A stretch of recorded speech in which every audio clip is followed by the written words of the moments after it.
Hello, everyone. This is Jeremy Dennis, lead artist of Moz House. Thanks for listening to today's podcast.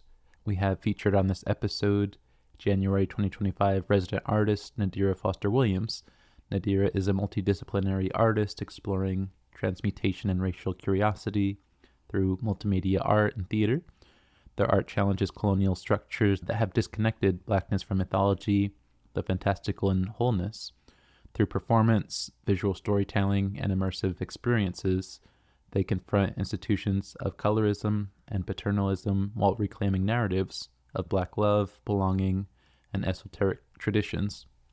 A highlight of Nadira's practice was contributing to the Embrace by Miles Greenberg at the Faurschou Museum, a durational performance that blurred the lines between sculpture and life, featured in the Brooklyn Rail and invited audiences to witness Black tenderness and reframe perceptions of intimacy and presence.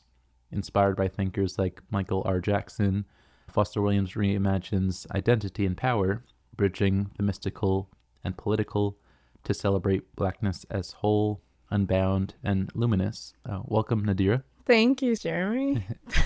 Excited to have you here, excited to have you on the podcast. Let's jump right into the first question, which is around your training and storytelling approach.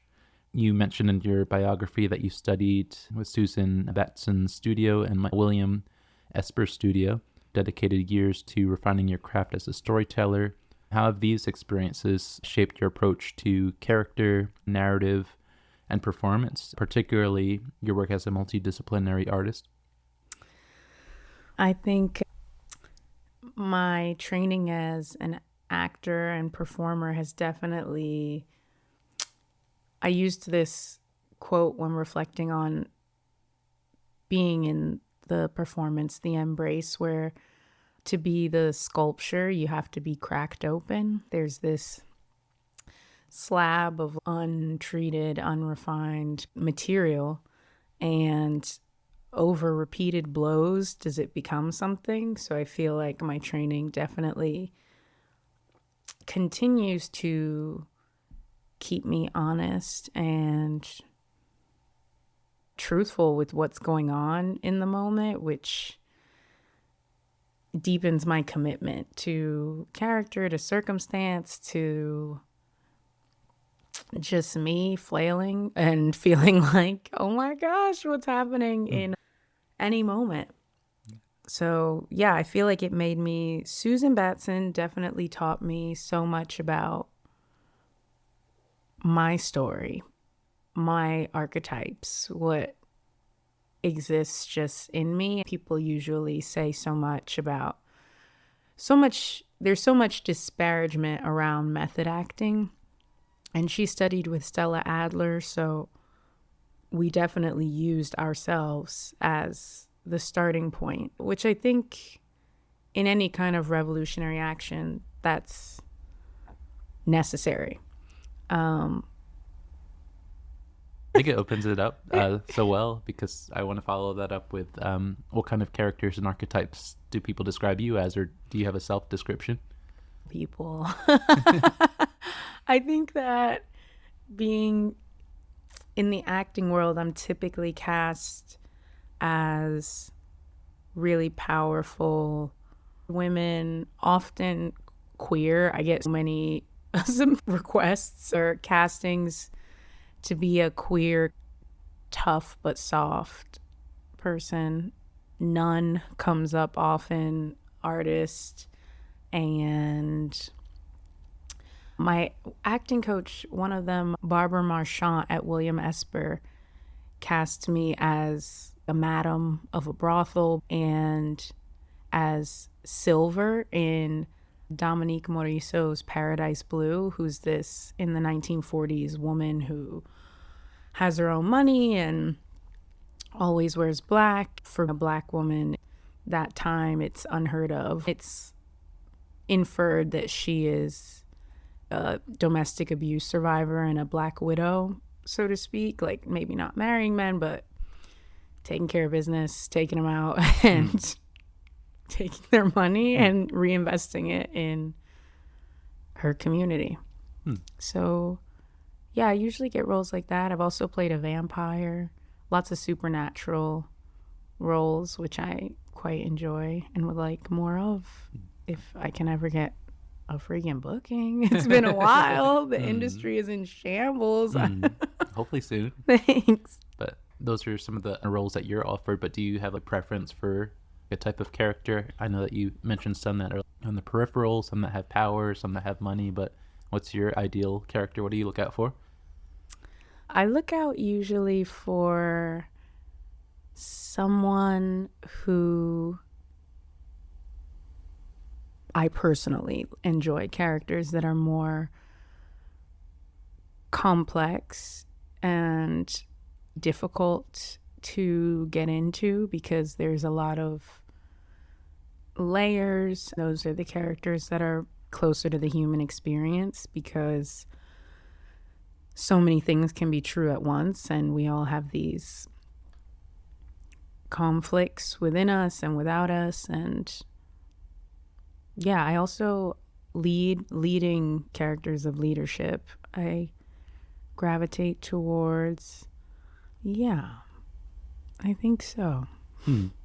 Speaking of characters, I know that your upcoming program and some of your work already deals with mythology and the fantastical. Why is it important for you to remix or reclaim these narratives? And how do you incorporate them into your art? In acting, I always have a relationship to a secret in each of my characters where they are connected to something deeper. They are governed by something bigger. I think that plays into how freely I like to make my vessel while I'm acting or performing. Wait, tell me the question again. Basically, I'm just curious, your interest in mythology. Oh, yeah. And how does it inform your different performance, visual art, and many other mediums? Mythology is something that has always made sense to me. As a kid, I've been fed so many myths that are not from the people I come from. I still don't know all those myths. There's so many. And if we consider past lives, we come from so many different myths and other lifetimes. I have been visited in dreams by creatures or entities that I consider holy. I think it's something we have all used to justify or make sense of our experience.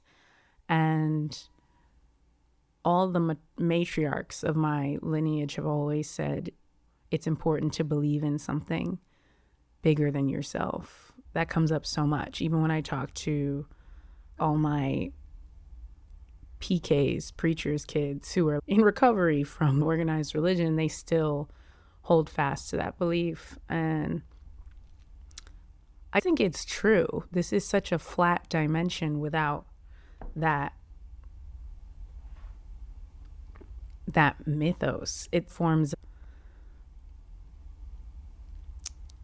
a network of symbols that we can use as a compass to make sense of certain energies or things that happen to us. One of my favorites is Sekhmet from Egyptian lore. Are you familiar? You might have to enlighten listeners. She's known as the lion-headed goddess. She was created by Ra. Every culture has a myth about the highest god or the sun god being displeased with man at a certain point because people are raping and killing and doing things that they weren't created to do or designed to do. She was created to take vengeance upon man.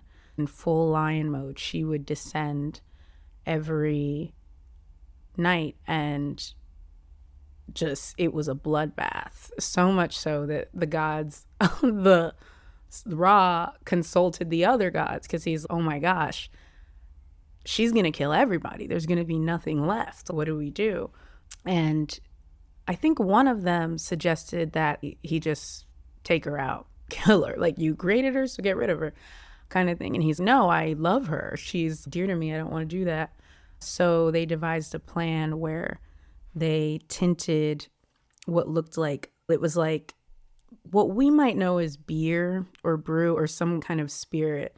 And they had an amount that would fill a lake.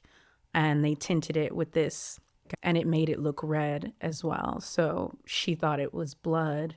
When she descended again and just lapped it up, and then she passed out. And when she woke up, she was transformed into this higher protector goddess known as the Lady of the Flame, associated with fire. But she is a protector, a cosmic protector of truth in her myth. Like, there is the version that is this untamed, just behemoth of an avenger, and then there's the old crone woman wisdom of when to hold them, when to fold them. She's the kind of goddess you call on only when it's serious. Things like that inspire me and connect me to the past and to ancestors, to languages we no longer speak, or symbols that are no longer around, even though we don't use the same things in this society. How significant brew and psychedelics and her armor are in that myth. That's such a great story. I was going to ask you if you had any particulars, but yeah, I think with everything in the news and everything we're seeing in the world, just like the idea of someone coming and saving and invoking a punishment relevant. So it shows how mythology is always timeless. It's always relevant. The things that you can learn from them keep appearing, unfortunately. And speaking of which, you've described your work as an artist, as an act of resistance. And so I'm curious, through the different projects and collaborations, what do you want audiences to engage with in terms of themes and lessons? Themes and lessons. I think maybe if I had to, it's so difficult to look at myself objectively in this. But I think tenderness is a theme and something that I'm always striving for. There's this song lyric by Metric that says, hard to be soft, tough to be tender. And it really is, especially as pressures mount in the world where it seems like no retribution for evil doing is coming. I think tenderness is a big one, which goes along with intimacy. I think previously there was a channel of righteous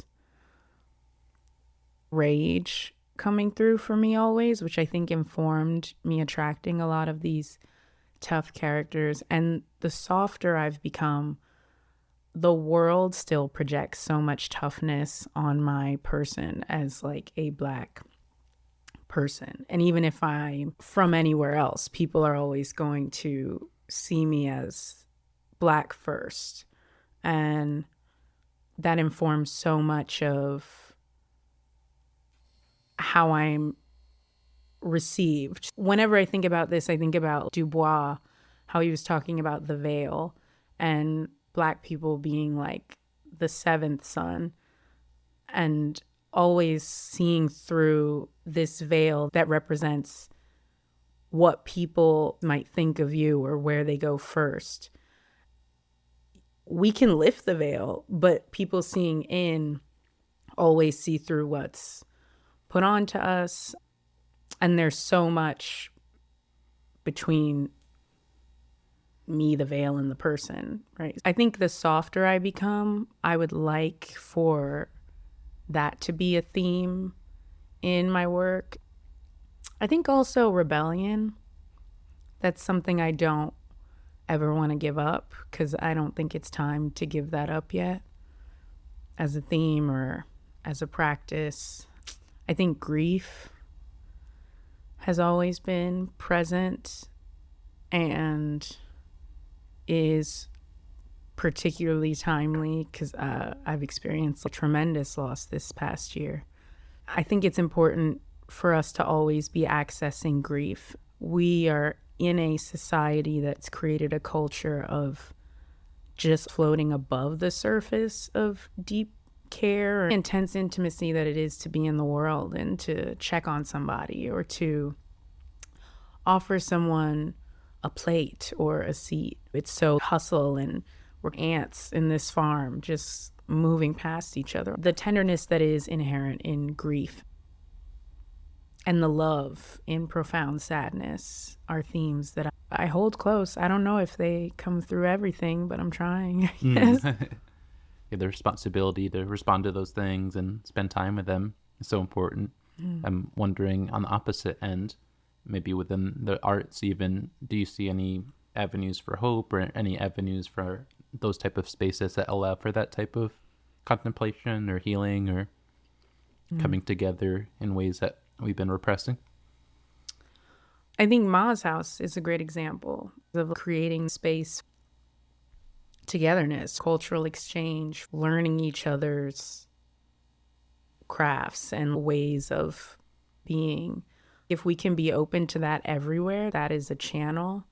Even when it's difficult, like we are just in a time where there are so many extremely difficult conversations that have to be had. We are under this flag heavy with escapism from the original stories and what's really happened.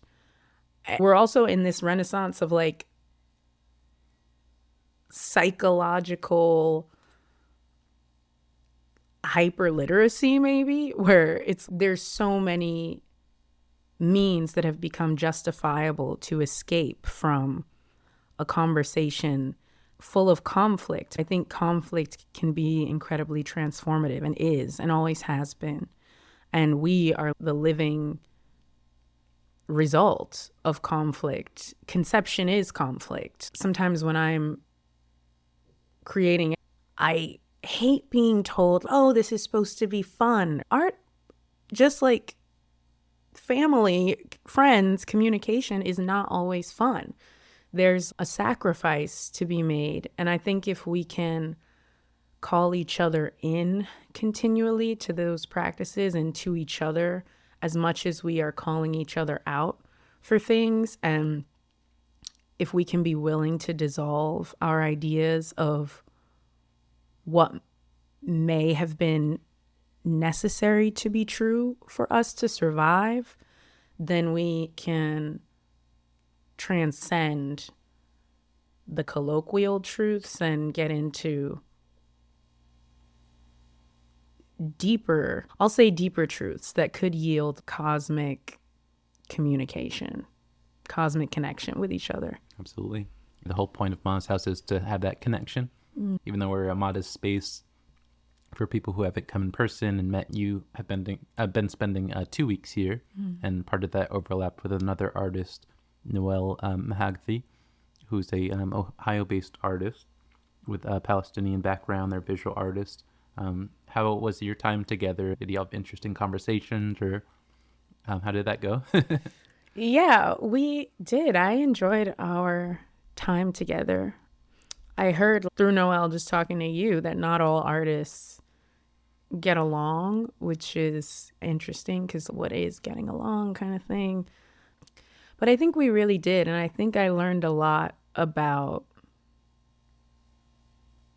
and I'm continually learning a lot about what it is to be honest about grief, about righteous grief, because as a Palestinian artist with life going on, I think there is so much space and consideration to take when being in space with a being of these attributes. The myths of the Palestinian people are being erased, as well as the truth. And I think fantastic liberties are being taken with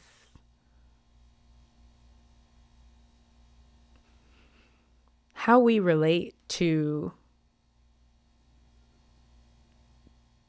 I feel I had already had a connection to everything going on, and as a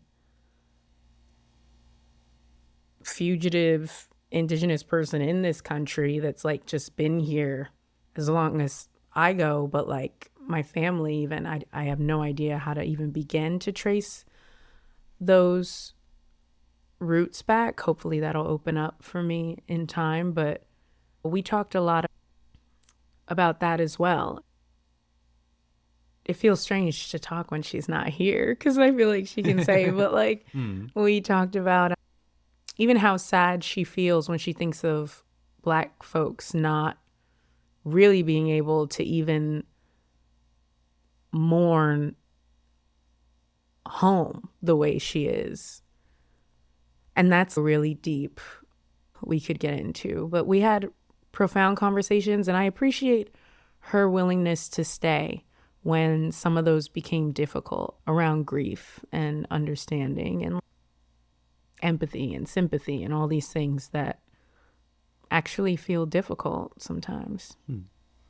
And returning to your work in that same realm, how has it been for you going to Ma's house? It's a bit of a middle ground between total isolation as a residency, and you've had some public programs and visitors come through, and you've met some people who are local, especially with the political climate. And this is a time to be around friends, around family when the world is going through such crazy things. But as a retreat, how have you been navigating all of those things?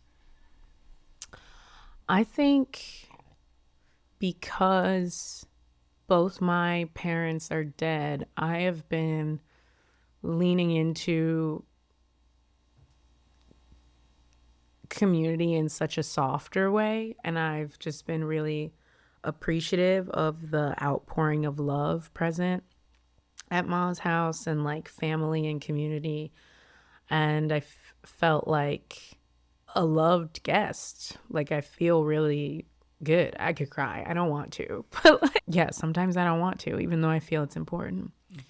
I think that I have been spoiled for what a residency can be, and like just how lovely and important it's been to share meals with everyone and to share experiences, to be teased by the aunties in the community and then taught afterwards what they're teasing me about has been incredibly healing, and it's just always a sign for me to look up, because there's not been a hoarding of energy or resource. It's not the vibe of like true indigenousness. I feel is like never it's us and not you. Like it's always come be with like, and I've really been able to thrive in that. And in the isolation, it's given me space like to do things that I have always wanted to do. Like I set out to do things here that I've never done before. I have seen the fruits of these things, and 2 weeks is so quick. Like I'm likely not going to leave with a fully finished something, but I had never worked with wood the way I worked with wood, making canvases from scratch, getting a very specific shape, stretching it, painting it, treating it for watercolor. This was like most of the time. Now I have this canvas and the freedom and space to go crazy. I even got down on my knees and prayed like I've never prayed before last night, because I was like, whoa. I've pushed myself and been given the space so graciously by everyone associated with Ma's house and spirit to do. So I had this moment of, wow, please help me do this. Please help me stay true and committed when this is starting to get difficult. This is my first ever art residency. No formal training outside of having classes here and there while I'm growing up. Oh, I want to draw. And then I get put in a 4-week drawing community college like course for kids or something. Or I never really had someone just pour in to me that that's not true. My mom always said, do whatever you want to do and what you do, even when she didn't think she meant it afterwards or what have you, as parents do. But I don't think from the artistic side, like some people get blessed with parents who are wholeheartedly artists, and that was not the case. Like my dad was offered a drawing scholarship when he was young and he didn't go. I don't think he had any interest in school or higher education. I dropped out of college in my senior years and I felt discouraged by the one painting teacher I had when she told me my dots were floating. I had stayed up till 2 a.m. painting these onions on this tablecloth. She never told me how to make sure the dots don't float on the tablecloth.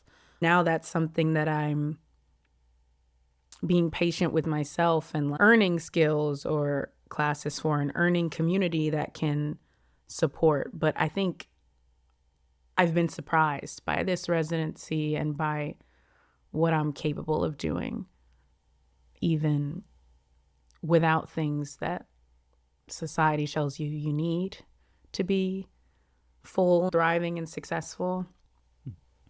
That's awesome. I wanted to ask a quick question and also highlight that you made us a dinner for your first day here. Usually we just get takeout, and you made this special meal with the squash. You made even a vegan option. Thank you. So that was really wonderful.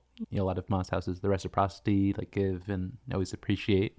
And the quick question is, how did you learn about Moss House, since we're such a small community? It's like 600 people, a mile north to south. How did you hear about the program? I heard about it through one of the therapists in the community, Ayana, who I actually reached out to a friend of ours, my partner and I, John Scott Richardson, who is really well known in so many tribal communities and is just a preserver of culture and a teacher of like ways and gives us beautiful bundles of medicine, is just like that uncle figure. I was really in a, what do you call it? I was in quicksand with my grief at a certain point, and it's so hard to relate to people who haven't experienced it before. And it's different for everyone, no matter when you've experienced it. I wanted to get away because it started just becoming untenable. It was completely consuming me. At moments, I was able to keep it close to me and continue to work serving in a restaurant for 4 days a week. And one day I was scraping a plate and I just lost it. I went in the back, the dishwasher, Seba was there. He was washing dishes and there's this little Harry Potter cubby behind. I went in the cubby and was sobbing, and the owner sat down with me, one of them, Kristen, and she was just there for me and cried with me. I realized then that I needed to get space, even though I'm so thankful for how she received me in that moment and how everyone there had received me and gave me time. John Scott, I wanted to go to an equine retreat originally to take care of horses and to just take care of the land, whatever needed to be done, pull weeds, what have you. And John Scott mentioned the Shinnecock because he remembered how the tribe rode horses in protest. I think it was in was that 2020?